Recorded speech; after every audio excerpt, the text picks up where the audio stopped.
Llegó el momento de la entrevista estelar en Habla Caracas. 7 de la mañana y 31 minutos en Habla Caracas. Sí, hoy tenemos en nuestra entrevista estelar 3 miradas diferentes a qué está sucediendo en Cuba, los acontecimientos que se han desarrollado durante este fin de semana. La primera mirada la tenemos desde la ciudad de Buenos Aires, desde Argentina, un venezolano argentino, un buen amigo de nuestra emisora de radio, de nuestros proyectos comunitarios desde hace muchos años, y no entremos en detalles cuántos. Andrés Servín. Andrés, muy buenos días, un abrazo desde Caracas, ¿cómo estás? Buenos días, ¿cómo estás, Elías? Encantado de conversar contigo, gracias por tu generosidad, Andrés, por compartir tu tiempo con nosotros. Andrés, entremos en materia. ¿Qué está pasando en Cuba? Si te llama un colega de otro país, te hace esta pregunta, ¿qué le dirías? Bueno, que hay una acumulación de situaciones que han generado esta movilización en el día de ayer y las protestas.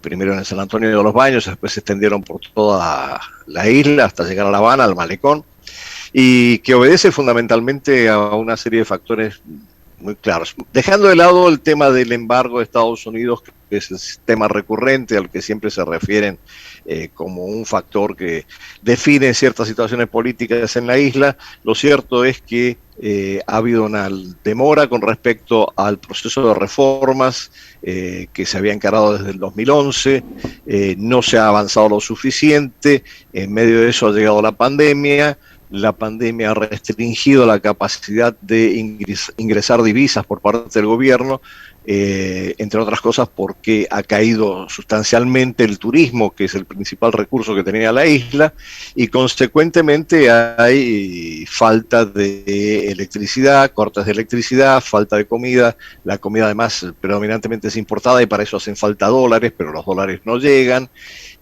Hay toda una serie de situaciones además de creciente descontento por parte de la población, hay desajustes sociales muy significativos, no es la misma sociedad homogénea desde el punto de vista social que se planteaba anteriormente, y a eso hay que sumar que hay una nueva generación de gente con capacidad de acceder a Internet, de manejarse y comunicarse vía celular y que se movilizan en torno. Quizás los antecedentes de todo este proceso ya se registran hace unos meses con el surgimiento del movimiento San Isidro y del grupo 27 de noviembre, un grupo de artistas que protestó frente al Ministerio de Cultura, y de ahí fue increciendo la insatisfacción en general y las reacciones y también el proceso de represión y de control por parte del Estado. Entonces, lo de ayer es un poco resultado de la combinación de todos estos factores que hacen eclosión en un momento en donde realmente la situación económica y el impacto de la pandemia en Cuba es tremendo. Andrés, ¿qué escenarios avisoras para las próximas horas, para las próximas semanas?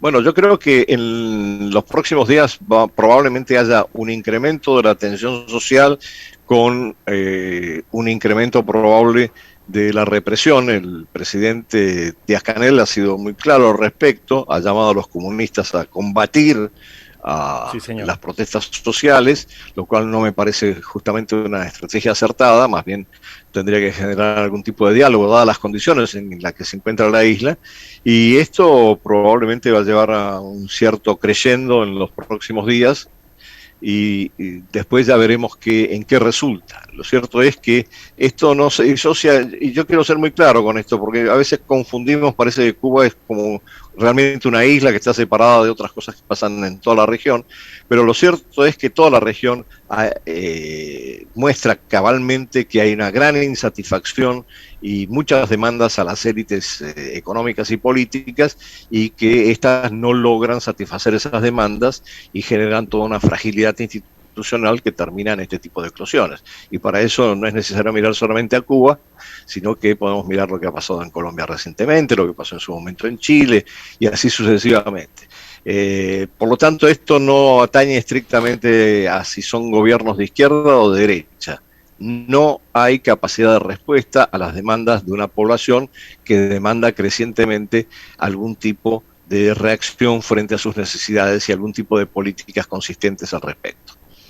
Andrés, vemos como un mandatario como Sebastián Piñera llama y convoca y de alguna manera se hace eco de la sociedad y no pone un obstáculo fundamental a que se produjese un proceso como la constituyente y haya un barajo en la sociedad chilena. Vemos que por su parte para el presidente Iván Duque no hay un camino de rectificación o de reacomodo intenso y se ha mantenido en sus posturas que después de la alocución transmitida por todos los medios de comunicación cubanos y que tuvo mucho impacto internacional de Díaz-Canel, ¿qué avisoras? ¿Cuál será? ¿Se abrirá un compás político en esta isla caribeña?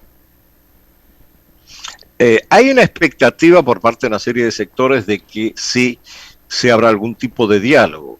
Lo que pasa es que si revisamos todo el espectro de respuestas de los gobiernos en la región a este tipo de situaciones, las respuestas varían. Sí. Algunos sí proceden a abrir canales de diálogo, así sea con un costo político alto para ellos, y otros se resisten porque, entre otras cosas, tienen una concepción mucho más vertical de lo que es el sistema social y político entre el cual se mueven. Entonces, yo creo que ahí es que hay que calibrar cómo va a continuar esta apelación a combatir a algo que es una reacción, a mí van a ver, espontánea de la población cubana, y no como se pretende identificarla con algún tipo de motivación, estimulación por parte de algún tipo de actor externo.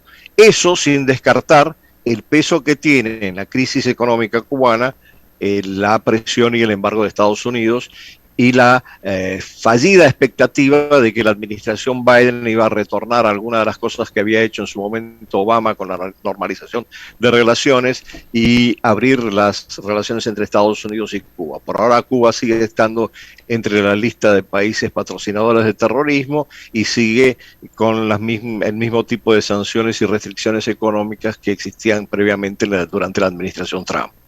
Ayer en una conversación con un grupo de personas, Andrés, alguien intentaba explicar lo que pasa en Colombia y lo que pasa en Chile fundamentalmente como una jugada de la izquierda latinoamericana, la izquierda mundial, del Foro de Sao Paulo, incluso hablaban de financiamiento, que continuaba el financiamiento y el apoyo desde Venezuela, y la explicación fundamental que le daban a los resultados de la constituyente en Chile o a la situación que se ha planteado ya casi por 2 meses en Colombia es un factor externo que logra esos niveles de movilización de la sociedad. Pero fíjate, empezamos a hablar de Cuba y alguien asomaba esa idea también. No, aquí está la mano del imperio, esto tiene que ver con la presencia del director de la CIA en Bogotá recientemente, y había 2 narrativas: explicar las protestas de los pueblos de América Latina a partir de la intervención de fuerzas externas. ¿Son así tan determinantes? ¿Es tan tajante, Andrés Servín?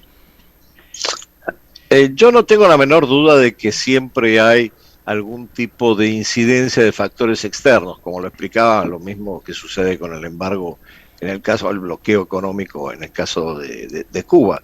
Pero estas son reacciones de una población insatisfecha, una población que siente que no solo no se satisfacen sus demandas, sino que también muchas de sus posibilidades de utilizar canales de ascenso social, de tener trabajo, un empleo permanente, de tener asistencia en términos de salud pública, de acceder a distintos recursos, está cada vez más limitada, entre otras cosas por la situación económica que previa a la pandemia ya se había generado en muchos de los países de la región. En otros casos la situación era más estable desde el punto de vista económico, pero la demanda social también iba creciendo porque había más aspiraciones, entre otras cosas porque sí se ha generado una gran clase media en América Latina, ¿no? Andrés, muchísimas gracias por haber conversado con nosotros. Hoy vamos a tener 3 miradas. Hemos conversado contigo, ahora lo vamos a hacer con un analista político venezolano, con Luis Manuel Esculpi, y cerramos con un decano de la Universidad Metropolitana, con Guillermo Tela Veledo. Muchas gracias, Andrés. Muchísimas gracias por la invitación y siempre a la orden. Gracias. 7 de la